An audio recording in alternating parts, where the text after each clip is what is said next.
queridos, que manhã especial.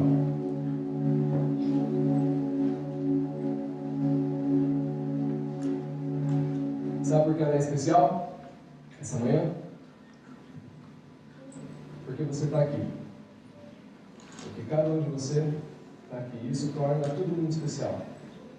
Tudo muito mais relevante. Porque não faria sentido se nós estivéssemos aqui fazendo tudo o que nós estamos fazendo,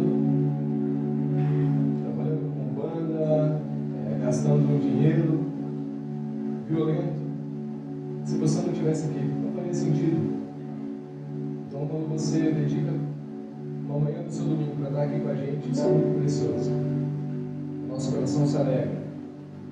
Cada pessoa que dedica o seu talento, que é voluntário na Igreja do Cinema, a Igreja do Cinema fica muito feliz mesmo, por nós sermos pessoas iguais a vocês aqui. Então, obrigado pelo seu tempo, obrigado pela visita, obrigado por confiar um domingo de manhã a nós, né? Porque nós sabemos quão precioso é um domingo de manhã, né? Quanto vale um pouquinho mais do nosso sono, quanto vale um domingo de manhã em família, um domingo no clube. Mas nós escolhemos estar aqui, e não por aquele jargão cristão, porque nós viemos cultuar o nosso Deus, porque nós viemos aqui por causa do Senhor, não. Nós viemos aqui porque nós servimos uns aos outros, porque nós amamos uns aos outros, porque nós somos membros uns dos outros. Então, quando a gente pondera tudo, não há alegria maior no nosso coração do que estar junto, do que estar uns com os outros. Então, eu tenho um amigo meu que dizia assim para mim: Robinho, quando eu estou em um lugar, eu não queria estar em nenhum outro. Eu não queria estar em nenhum outro. Então, o que ele está dizendo? Olha, eu tinha a oportunidade de estar indo para os Estados Unidos, mas se eu escolhi estar aqui na sua casa é porque não existe nenhum outro lugar que eu queria estar, senão aqui na sua casa. Aqui é onde eu estou mais feliz. Eu poderia estar nos Estados Unidos, mas eu estou mais feliz aqui do que lá. Então, eu tenho certeza que se você está aqui nessa manhã, é porque não existe nenhum outro lugar que você poderia estar mais feliz para estar do que aqui. Então nós queremos honrar isso. Nós queremos te entregar algo poderoso. Tudo aquilo que é de Deus, tudo aquilo que é a palavra, tudo aquilo que é o Evangelho é muito precioso. E a cada domingo nós temos trabalhado para trazer um entendimento verdadeiro do Evangelho, trazer algo que seja puro, algo que seja valoroso, algo que seja relevante para a nossa vida. Então nossa responsabilidade aqui, como igreja, a minha responsabilidade como pastor, é única e exclusivamente entregar para vocês algo que faça diferença na tua vida, e não só mais uma palavra preparada de qualquer jeito, mas algo poderoso e algo que pode sim transformar quem você é. Existe uma palavra nessa manhã, existem músicas cantadas nessa manhã que podem mudar quem você é. Não sei se vocês prestaram muita atenção, mas a segunda música que nós cantamos, ela fala do reino que está dentro de nós. Meu irmão, o reino que está dentro de você diferente, muda tudo, muda toda a nossa perspectiva de vida, toda a nossa perspectiva de entendimento, muda tudo. Então, é importante que você preste muita atenção, é importante que você não perca nem um segundo disso que está acontecendo, porque Deus tem grandes coisas para mudar na sua vida hoje. Amém? Quantos creem nisso? Eu meditando durante muito tempo, eu venho refletindo sobre algumas coisas, sobre até a nossa mensagem mesmo, aquilo que a gente crê, aquilo que a gente carrega como mensagem. E, putz, tem uma coisa muito preciosa, que é o reino de Deus. E existe um reino que foi dado a nós e que ele precisa ser manifestado. Mas para a gente manifestar esse reino, é necessário que nós entendamos algumas coisas. Então, as últimas palavras que eu trouxe aqui na Igreja do Céu, eu lembro muito bem. Eu falei de amor, eu vim falando um pouco de graça, eu vim falando um pouco de justiça, falei sobre sermos herdeiros de um Novo Testamento, então falei muito de herança. E agora eu quero falar de reino. Por quê? Porque reino tem tudo a ver com uma vida em glória. Quando a gente vive o reino de Deus, a gente vive tudo aquilo que Jesus conquistou para nós, né? Então eu sou salvo pela graça. A graça me salvou. Eu não fiz nada, mas alguém fez. Jesus fez. Então eu fui salvo. Ótimo. Daí, depois da graça eu entendo justiça. O que é justiça?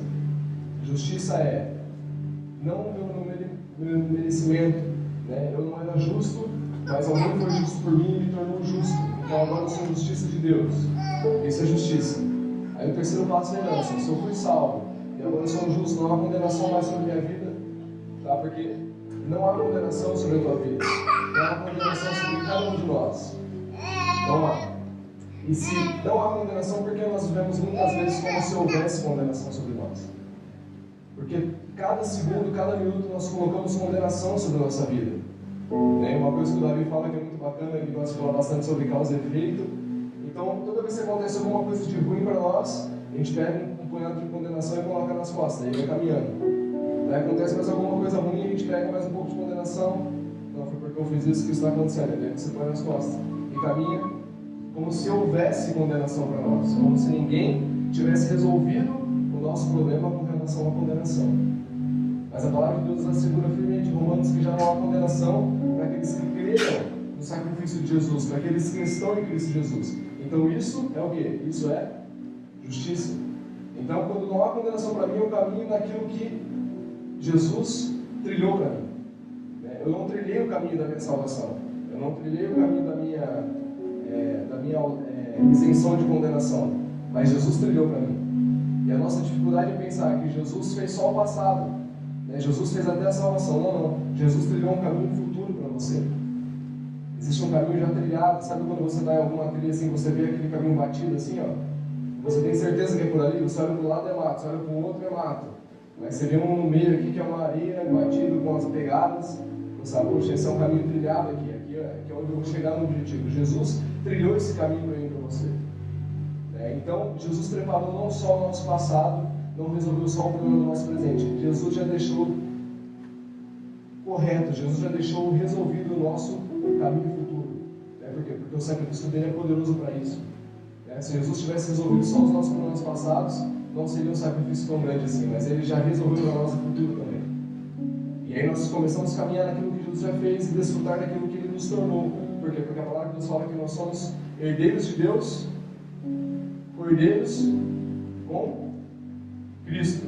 Então nós somos herdeiros de Deus e cordeiros com Cristo. Então Jesus me tornou herdeiro. Eu não era da família, mas ele me chamou para a família, ele me enxertou, ele fez com que Deus me adotasse através do seu amor.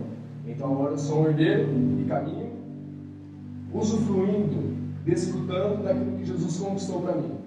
E o que Jesus conquistou para mim? Uma vida em glória. Quando Jesus morreu na cruz, quando ele entregou a sua vida e quando depois ele ascendeu aos céus, que ele disse para os discípulos, ele falou assim: olha, eu estou indo para o meu Pai, mas eu deixarei com vocês o Consolador, que é o meu Espírito. E esse Espírito não vai habitar em templo mais. Esse Espírito não vai habitar mais nas cadeiras, não vai habitar na parede de um teatro. Esse Espírito não vai habitar nas paredes de um cinema. Esse Espírito não vai habitar na parede da minha casa. Mas esse Espírito vai habitar num coração que tem carne, num coração que existe uma vida, que existe uma pessoa. Então Jesus decidiu morar dentro de você, meu irmão. Decidiu morar dentro de nós. Decidiu morar dentro de todo ser humano. Porque a palavra de Deus fala que Deus estava em Cristo, reconciliando com Ele mesmo, consigo mesmo o mundo. Então toda pessoa que a gente vê na rua, todas as pessoas que a gente vê lá fora, nós sabemos que existe Deus dentro dela. Existe uma fagulha do Espírito dentro daquela pessoa e ela só não sabe disso. E a vantagem nossa nessa manhã é que nós sabemos disso. E se você está aqui hoje pela primeira vez e não sabia disso, saiba hoje. Deus escolheu lá atrás morar dentro de você. Deus escolheu lá atrás do teu coração. Ele falou assim: olha, eu não vou habitar em paredes mais, mas eu vou habitar dentro de você. E é algo tão poderoso, porque se nós soubéssemos do poder que é nisso, se nós soubéssemos do triunfo que é nisso, nós não estaríamos nem aqui mais. Porque em Efésios fala que nós somos seres celestiais, assentados com Cristo. Então, meu irmão, existe uma família de Deus dentro de você. Existe Deus dentro de você. Deus decidiu morar dentro de você. Deus faz parte do teu DNA. Deus faz parte da tua natureza. Você é divino. E essa é a vida em glória. E é disso que nós vamos falar nessa manhã. Como que eu manifesto isso? Como que eu coloco isso em prática? Onde que Deus falou disso? Então a gente fica esperando o reino de Deus vir. E nós cantamos, venha ao reino de Deus. Nós estamos clamando por um reino que já veio. E uma coisa que já aconteceu não vai acontecer de novo. O reino de Deus não vai vir de novo, ele já veio. A gente só precisa entender que ele já veio e começar a viver esse reino. Então na música que nós cantamos hoje fala que nós queremos ver esse reino. E como que eu vejo esse reino? Quando eu e você adquirimos esse entendimento de que o reino já foi nos dado e passarmos a viver essa vida de reino, essa vida em glória.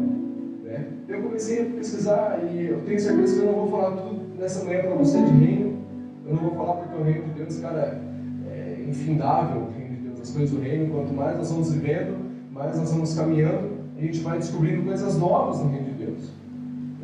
Mas então, o que eu quero dizer com toda essa introdução? Eu quero dizer que hoje é uma palavra destinada a você que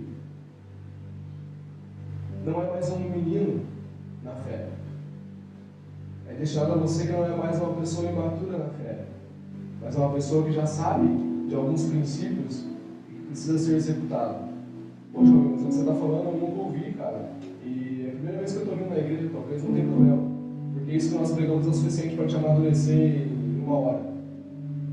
São caminhos que nós damos para você e que você vai conseguir entender tudo perfeitamente. Então é para você também. Mas talvez seja uma resposta para aqueles que já estão caminhando, patinando há muito tempo, como eu fiquei patinando muito tempo. Cara, pensa em um cara que patinou na vida com relação ao Evangelho. Sou eu aqui. E fazia hambúrguer, e fazia cachorro-quente, e fazia festa do pijama, pizza à vontade, pizza e pijama à vontade por R$10 para a galera ir para a igreja. Sabe aquela parada doida, assim, insana, tentando de alguma forma atrair as pessoas, mas quando na verdade existe uma palavra, existe uma mensagem. Uma mensagem que liberta, e essa mensagem é que as pessoas precisam ouvir. Quando nós começamos a anunciar isso, eu resolvi o meu problema com relação ao Evangelho. Eu comecei a entender, tudo começou a ficar claro para mim.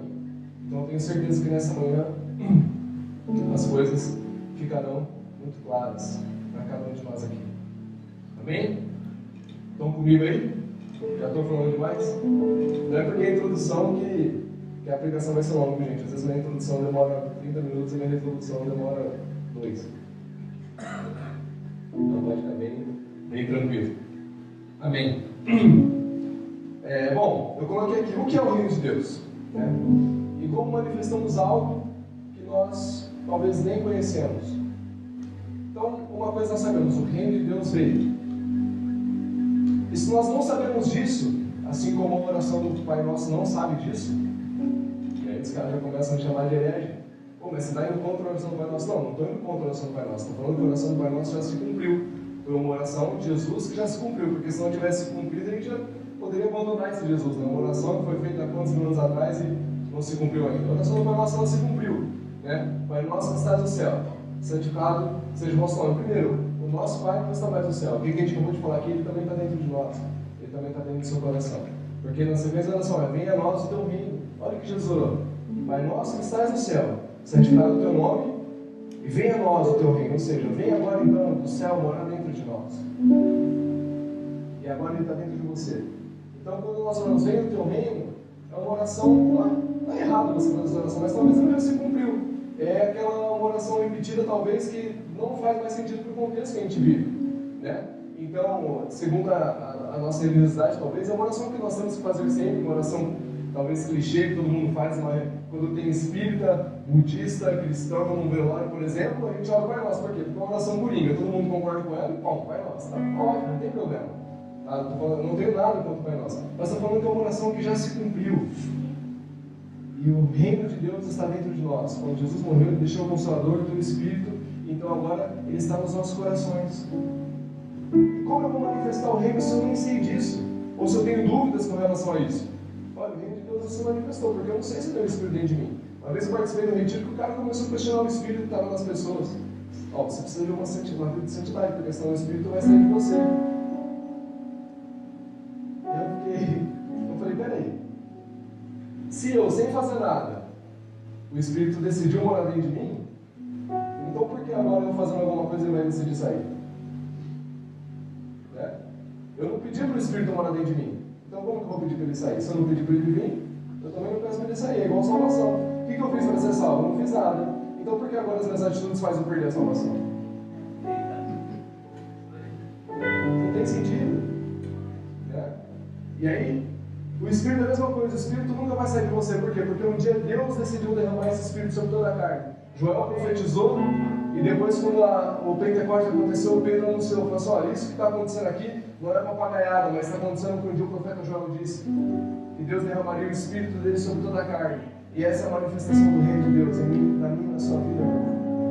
Então creia nisso, porque quando a gente começa a crer nisso, nossa vida muda. A nossa perspectiva de vida muda.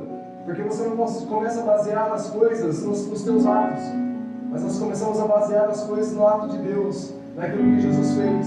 E aí é onde está o triunfo. O triunfo está naquilo que Jesus fez, não no que nós fazemos. Porque as nossas obras muitas vezes são más, porque talvez nós não conseguimos amar na plenitude. E essa é a coisa mais natural. Quando Jesus olha para Pedro e fala assim, Pedro, tu me amas? Aí Pedro fala, olha Jesus, eu te amo. Mas daí tem uma jogada de grego, porque Jesus pergunta no ágape e Pedro responde no filos. E o ágape é um amor incondicional, um amor, é o ápice do amor. Mas o filos é um amor de amizade, um amor mais, sabe, igual, talvez, o Vitinho me ama, né, mas ama o filho. O Vitinho seria capaz de dar vida com os filhos, mas talvez o Vitinho não daria a vida dele por mim. Por quê? Porque esse amor é difícil a gente desenvolver. É um amor difícil a gente ter, cara. E Pedro não tinha. Então quando Jesus começou a dizer, Pedro, tu me amas? Aí Pedro falou, Jesus, eu te amo. Olha, Pedro, então apacenta minhas ovelhas. Aí Jesus perguntou de novo, Pedro, você me ama, Pedro? Olha, Jesus, eu te amo como um amigo, eu não te amo da maneira como o Senhor me ama. Aí Jesus fala, então Pedro, pode apacentar minhas ovelhas, Pedro? Pode apacentar as minhas ovelhas. Então quando nós questionamos essas questões, eu falo por mim mesmo, às vezes alguém me pede alguma coisa, a Maria falou assim, olha, vamos comprar umas lembrancinhas para o pessoal, né, para a família. Eu falei, Maria, não precisa gastar dinheiro com isso. E aí eu fico me perguntando, será que eu sou ruim de coração, cara? Porque eu não quero levar lembrancinha para os outros, por que ela quer, cara? Sabe? Mas é isso, porque às vezes o que a gente tem ainda não é pleno. Né? E assim como o de Pedro não era. Mas Jesus não isentou ele do serviço. Por quê? Porque Pedro apacentava em nome de quem? Pedro apacentava no nome de Jesus, não apacentava no nome dele mesmo. Então, meu irmão, por mais que o teu amor seja frio, por mais que você seja imaturo ainda em algumas áreas da tua vida, Deus jamais te isentará do serviço. Deus jamais deixará de usar a tua vida para alguma coisa. Você tem, como eu disse na semana passada, existe um valor na sua vida, existe um valor dentro de você, existe algo que Deus quer fazer através de você, independente das suas atitudes, independente daquilo que você faça ou não. Porque é tudo baseado nele, é tudo nele, é tudo no sacrifício dele. E ele foi perfeito. Amém? Então, Colossenses, capítulo 1, versículo 26, você que tem o seu aplicativo, tem Bíblia, pode ficar à vontade para abrir, nós vamos ler juntos esse texto.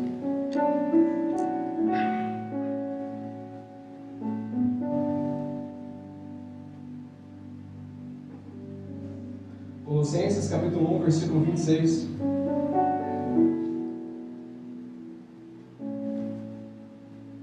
Diz assim: o mistério que estava oculto dos séculos e das gerações, agora todavia se manifestou aos seus santos, aos quais Deus quis dar a conhecer qual seja a riqueza da glória deste ministério entre os gentios, isto é, Cristo em vós, a esperança da glória, a qual nós anunciamos, advertindo a todo homem e ensinando a todo homem em toda sabedoria, a fim de que apresentemos todo homem perfeito em Cristo. Para isso é que eu também me afadigo, esforçando-me o mais possível, segundo a sua eficácia que opera eficiente em mim. Cara, vocês entenderam o absurdo que é esse texto? Não sei se vocês leram como eu li, mas eu quase caí da cadeira quando eu li, prestando atenção mesmo nesse texto. Eu quero ler de novo com você. Vamos ler devagar.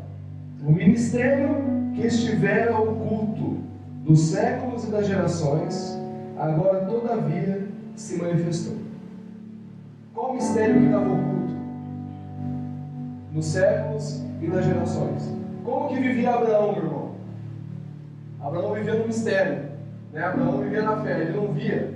Ele acreditava que alguma coisa ia acontecer lá na frente, então ele caminhava. Através de uma voz de Deus, ele cria o Messias. Davi anunciou Jesus, mas não viu nem viveu, foram tempos diferentes. Mas ele caminhava nessa fé. Então, para eles era um mistério. E agora, todavia, esse mistério se manifestou aos santos. Então, para mim e para você, não é mais um mistério. Jesus já veio, Jesus já deu a vida dele para você. Ele já deixou o teu Espírito nos nossos corações. Isso já não é mais um segredo, isso é uma realidade. Isso, a gente talvez não precise nem de muita coisa para entender sobre isso, porque é algo que já aconteceu e está nítido para todo olho ver. Aí diz a sequência: aos quais Deus quis dar a conhecer, Deus quis dar o conhecimento, Deus fez questão de se fazer entendido, qual seja a riqueza da glória de Jesus, desse ministério, entre os gentios, isto é, Cristo em vós, meu irmão. Qual é o conhecimento disso? É Cristo em você. Deus fez questão de dar esse conhecimento, Cristo em vós, é a esperança de uma vida em glória, é a esperança da manifestação do reino. Aí olha o detalhe: Cristo em vós é a esperança da glória, o qual nós anunciamos, advertindo a todo homem, né? Advertindo no caso de ensinando, tá? De ensinamento, e anunciando, ensinando a todo homem em toda a sabedoria, a fim de que apresentemos todo homem perfeito em Cristo. Repare que ele não apresenta o homem perfeito nele mesmo, e nem no próprio homem, mas ele pega o homem e fala: meu irmão, você é perfeito onde? Em Cristo. Aos teus olhos você é perfeito. Ao nosso ver nós não somos perfeitos, mas nós nos apresentamos perfeito aonde? Em Cristo. É por isso que ninguém pode falar que você não é perfeito, porque nós apresentamos vocês, nós nos apresentamos em Cristo como perfeitos, porque Ele é perfeito. E se Ele está em nós, e nós nos chamamos de imperfeitos, nós estamos chamando Jesus de imperfeito. Se nós estamos falando que dentro de nós habita pecado, nós estamos chamando Jesus de pecador. Por quê? Porque Ele está em nós. E a palavra de Deus fala que onde há luz, não há trevas. Onde há luz, há trevas, meu irmão. E que Ele fala que nós somos transportados do reino das trevas para onde? Para o reino do nosso Filho amado, para a luz. Então, onde há luz, não há trevas. Todos aqui creem que Jesus está dentro de nós? Todos têm essa certeza? Amém? Todos aqui creem que Jesus está dentro de nós. Então, onde habita Jesus, como habita pecado, meu irmão? Se Jesus habita dentro de você, como habita em você pecado? Não habita em você pecado. O que habita no homem hoje é uma consciência escrava e uma falta de entendimento daquilo que Jesus fez. E ele vive se escravizando, ele vive se mergulhando em condenação, quando na verdade ele já foi apresentado perfeito em Cristo. E isso não é o que eu estou falando, meu irmão, mas está na Bíblia, está em Romanos, está em Colossenses, está em um monte de lugar. Nós não somos apresentados perfeitos naquilo que nós fazemos, nós somos apresentados perfeitos naquilo que Cristo fez. Olha que poderoso, né? A fim de que apresentemos todo o homem perfeito em Cristo. Aí ele fala: é para isso que eu me esforço, é para isso que eu me canso o máximo possível, porque o máximo de pessoas precisam saber disso, o máximo de pessoas precisam conhecer isso. Então eu dedico todo o meu tempo, toda a minha vida, tudo aquilo que eu tenho para quê? Para que, segundo a sua eficácia, então, para que Cristo, para que todo homem seja perfeito, entenda que foram apresentados perfeitos em Cristo. Então é por isso que, cara, eu desgasto tudo que eu tenho, eu dou tudo que eu tenho. Por quê? Eu desgasto o máximo possível, segundo a eficácia que opera eficiente em mim, segundo a sua eficácia de Deus. Olha isso, cara. Paulo atribui tudo aquilo que ele faz a Jesus, a Deus, aquilo que Deus empoderou ele para ser, aquilo que Deus empoderou Paulo através de Jesus para ser. Meu irmão, esse texto, finge que foi você que escreveu isso aqui. É isso que Deus quer fazer através de mim da tua vida. Virar para o teu amigo de escola, aquele cara torto, né? Aquele cara que no segundo colegial o cara já está se acabando em maconha e cocaína, você sabe olhar para ele e falar assim: meu irmão, Você é perfeito aos olhos de Deus. Em Cristo você é perfeito. Isso tem que queimar dentro de nós, porque é uma verdade que empodera as pessoas, é uma verdade que traz a realidade das pessoas, é uma realidade que enxerga a pessoa no propósito original de Deus, e foi isso que Jesus fez com cada um.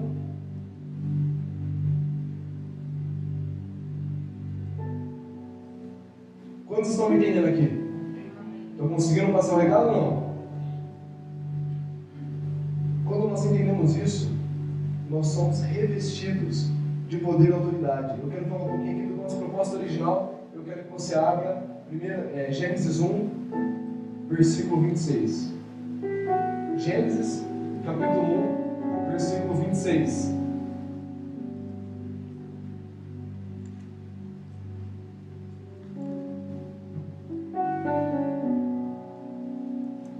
Diz assim: também disse Deus. Aqui era a criação, tá? Gênesis, lá no começo, quando Deus decide criar todas as coisas, e Ele decide então criar o homem. Olha qual foi o objetivo da criação do homem. Façamos o homem à nossa imagem, conforme a nossa semelhança.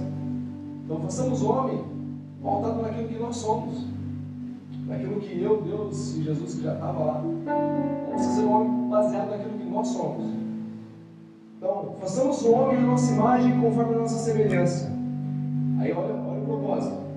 Tenha ele domínio sobre os peixes do mar, sobre as aves do céu, sobre os animais domésticos, sobre toda a terra e sobre todos os répteis que rastejam pela terra. Meu irmão, qual foi o propósito de Deus para o homem? Qual foi o propósito de Deus criar eu e você? Para governar. Para você sujeitar a terra, ou seja, para você administrar a terra. Para você cuidar das coisas do Pai. Quando as pessoas questionavam Jesus, o que ele gostava de dizer? Olha, eu estou cuidando das coisas do meu Pai, cuidando do reino, eu estou ligado com ele ali, ó. Aquele que vê a mim vê o Pai. Quando o Felipe questiona, fala assim: olha, mas e aí, você está falando e tal, mas até agora, meu irmão, você está vendo a mim, você está vendo o Pai. É assim que nós somos. E um dia, nós perdemos isso com a queda. Quando o homem caiu, nós perdemos isso. Nós somos destituídos de toda a glória. Nós perdemos esse domínio sobre a terra. As flores começaram a produzir espinhos, a terra abrolhos, e o mundo descontrolou. Por quê? Porque o pecado entrou. Né? Então nós sofremos através da queda de Adão. Mas Jesus restabelece tudo isso. E restabelece como? Através do reino dele, através do sacrifício dele e através dos valores que existem no reino de Deus. E a palavra de Deus diz que o reino é paz, justiça e alegria do Espírito, certo? Romanos, nós vamos ler depois, mas eu quero ler um texto de Lucas. Você não precisa abrir, senão a gente vai ficar muito preso. Eu vou abrir aqui na minha Bíblia. Lucas capítulo 6, versículo 20 diz assim. Lucas capítulo 6, versículo 20. É o Sermão do Monte, né, as bem-aventuranças. Eu quero que você preste muita atenção, cara, nesse texto, porque é algo poderoso. Diz assim: então, olhando ele para os seus discípulos, disse-lhes: bem-aventurado vós, os pobres, porque vosso é o reino de Deus. Bem-aventurados os pobres, deles é o reino de Deus. Então não fica feliz, meu irmão, se você não tem um culto no bolso aí, não é por isso que o reino é teu, não é porque você é pobre que você é dono do reino, tá? Mas ele está falando de uma outra pobreza aqui, mas eu vou falar disso nesse momento. Bem-aventurados vós que agora tendes fome, porque sereis fartos. Bem-aventurados vós os que agora chorais, porque é a vez de rir. Bem-aventurados sois quando os homens vos odiarem e quando vos expulsarem da sua companhia, vos injuriarem e rejeitarem o vosso nome como indigno por causa do Filho do Homem. Regozijai-vos naquele dia e exultai, porque grande é o vosso galardão no céu, pois dessa forma procederam seus pais com os profetas. É a sequência. Mas ai de vós, os ricos, aí a galera que está milionária aqui, né? Não precisa se preocupar também. Porque tendes a vossa consolação. Ai de vocês, ricos, porque para vocês é o suficiente a própria consolação de vocês. Ai de vós, os que estáis agora fartos, porque vivereis a ter fome.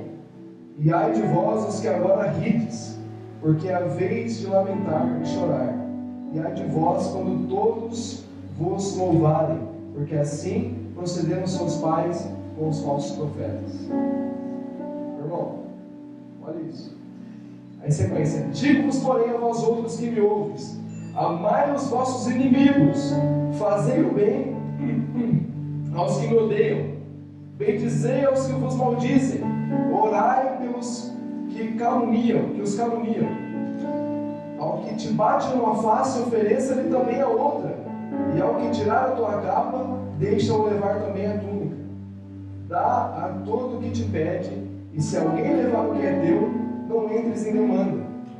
Como quereis que os homens vos façam assim? Como quereis que os homens vos façam? Assim fazei vós também.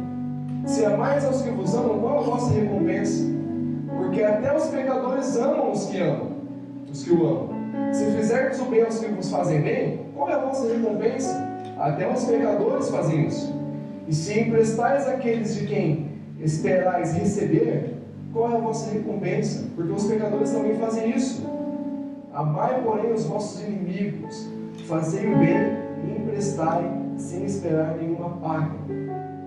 Será grande o vosso galardão e sereis filhos do Altíssimo, pois ele é benigno até para os ingratos e maus. Eu vou falar a minha revelação sobre esse texto, depois eu vou perguntar quem entendia dessa maneira. Eu tenho certeza que a maioria vai levantar a mão. Aliás, que eu não entendia. Porque eu entendi essa semana esse texto. Porque aqui, ó. Então, olhando ele para os discípulos, disse-lhes: bem-aventurados vós os pobres. Eu falei, cara, por que os pobres vão herdar o reino dos céus e os ricos não? Será que é por causa de soberba? Será que é por causa de ganância, né? Mas se a gente for pesquisar o que ele está falando de pobreza aqui, a gente clica aqui no grego, ele fala assim, ó, significa humildade, destituído de virtudes cristãs, destituídos de conhecimento cristão. Olha isso. Então quando ele fala assim, ó, bem-aventurados vocês que não entendem muita coisa do Evangelho, que não tem muito princípio cristão. Por quê? Porque você vai ser capaz de entender. Porque quanto aos ricos, mas ai de vós os ricos, aí é o oposto. Aqui, ó, abundante em conhecimento de virtudes cristãs. Então Jesus ele viveu num contexto onde existiam as pessoas, as pessoas mais humildes de conhecimento mesmo, e os fariseus. E esses fariseus, eles dominavam essas pessoas, eles impunham poderes, oprimiam essas pessoas. Por quê? Porque eles tinham conhecimento, porque eles sabiam de alguma coisa. E ficavam ali se gloriando naquilo que eles sabiam. Então o que Jesus falou no sermão? Ele falou assim, bem-aventurado vocês que não têm esse conhecimento todo e ficam se cobrando por não ter esse conhecimento, porque é aí que eu vou entrar, e é aí que eu vou me revelar. Por quê? Porque não precisa de inteligência para me entender. Aí depois Jesus fala para os ricos, ai de vocês fariseus, ai de vocês que pensam que sabem de tudo, que estão cheios de virtudes cristãs. Por quê? Porque eu não vou ter espaço para entrar no entendimento de vocês, porque a consolação de vocês é o suficiente, porque eu não sou o suficiente. Olha que poderoso, cara. E Jesus está pregando o reino aqui. Essa pregação é o reino. Por quê? Porque se o reino é paz, o reino é justiça e o reino é alegria, como que eu tenho paz? Amando meu sogro? Cara, a coisa mais fácil é amar meu sogro. O cara vai pro churrasco todo domingo lá na casa dele, eu sou um filho da história. A coisa mais fácil é eu amar ele. E de quebra, meus amigos também ouvem com isso, Davi vai lá direto para a minha. Eu conheci o Adilson por causa do amigo, gente. Então é fácil amar essas pessoas, é fácil amar minha esposa. Está comigo lado a lado, me impulsiona, me ajuda, me direciona. Quando eu estou sem dinheiro, me ajuda. É a coisa mais fácil eu amar essa pessoa. Mas isso não promove paz. Por quê? Porque o segredo da paz é amar o meu inimigo. Porque se eu estou em conflito com o meu inimigo, a paz não reina. Não existe paz. Então como existe paz? Quando eu decido amar o meu inimigo. Ele não me ama, ele me odeia, ele faz tudo para me matar. Não, mas eu amo esse cara.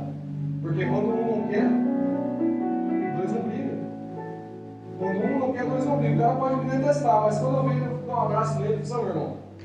Eu sei que você não vai muito de conta comigo, mas, cara, vamos suave aqui, vamos respeitar as nossas opiniões aqui, as nossas ideias, vamos tocar o barco. O cara fica sem chão. Já brigaram no trânsito? O cara, posso uma cagada no trânsito assim, o cara fica bravo comigo e eu abro, irmão, desculpa aí, cara. O cara gosta tanto, cara. O cara fica sem graça, entendeu? E aí, esses dias também, o cara no meio da faixa querendo passar com pressa, com a motinha na mão, eu buzinei pra ele assim, aí ele tirou de lado e fez assim, ô irmão, desculpa. Nossa, eu me senti um lixo, velho. Não pode ser. O cara me pediu desculpa, velho. Que mancada, eu reclamando com o cara aqui, entendeu? Por quê? Porque paz é você amar o cara que está fazendo errado, você amar o cara que não te ama. Isso promove o reino de Deus. Isso é o reino de Deus, por quê? Porque promove paz. O reino de Deus é paz. O reino de Deus é justiça. Então, quando a gente vem aqui, lá em Romanos 8, a gente lê sobre justiça. Eu estou esticando, mas a gente vai acabar por aí, tá? É porque está na hora, velho. Isso aqui é demais. Romanos 8. Romanos 8. Anotei aqui. Romanos 8:1. Diz assim: agora, pois, já não há nenhuma condenação para os que estão em Cristo Jesus, porque a lei do Espírito da vida em Cristo Jesus te livrou da lei do pecado e da morte.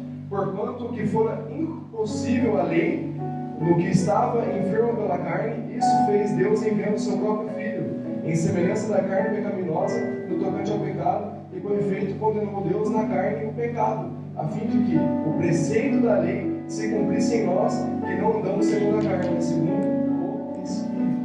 Isso é justiça. O reino de Deus é paz. O reino de Deus é justiça. Quando nós amamos o nosso inimigo, nós promovemos justiça. Por quê? Porque nós podemos amar até pela fé, mas isso é promoção de justiça. O reino de Deus é paz. O reino de Deus é justiça. Meu irmão, você foi fruto de justiça de Deus. Jesus aqui naquele sermão está falando de justiça. Por quê? Porque nós éramos inimigos de Deus. Sabia que você era inimigo de Deus? Nós éramos inimigos de Deus. Tudo que Deus gostava, a gente não gostava. Só que Deus sabe como resolveu tudo isso, amor. E nos amou. E mandou Jesus. Então nós somos frutos de uma justiça. E quando nós amamos o nosso inimigo, nós estamos promovendo justiça para essas pessoas. E justiça de salvação, não uma justiça rasa do homem, mas uma justiça de salvação. Então quando nós somos vítimas dessa justiça. Então, quando nós amamos as pessoas, promovemos justiça. Meu irmão, e quando nós vivemos em paz, e quando nós vivemos em justiça, o que nos resta? O que nos resta? Alegria.